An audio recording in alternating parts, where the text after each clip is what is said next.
আমার কোনো বন্ধু নেই যার কাছে আমি নিজেকে ভেঙে চুরে খুচরো পয়সার মতো জমা রাখতে পারি,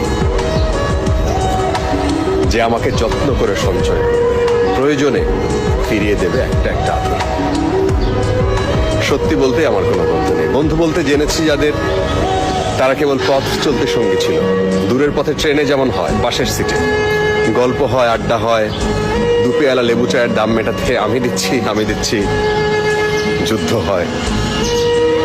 সিগারেটের বাড়িয়ে দেওয়ার টুকরো ফুকে এই যে নিন ফোন নাম্বার, এদিকটাতে আবার এলে ফোন করবে, বলা শেষে অচেনা এক স্টেশনে উঠাও হয়।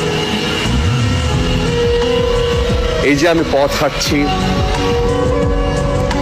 রোজ ঘাটছি বুকের ভেতরে কষ্ট ক্লেদ। এই যে আমি ক্লান্ত ভীষণ, বুকের ভেতরে জমছে কেবল দুঃখের মেদ, তবুও আমার নিজের কোনো বৃক্ষ নেই। প্রবল দহন দিনের শেষে যার ছায়াতে জিরব ভেবে ফিরে আসার ইচ্ছে হয়, তেমন একটা ছায়ার মতন, আগলে রাখা মায়ার মতন আমার কোনো বন্ধু নেই।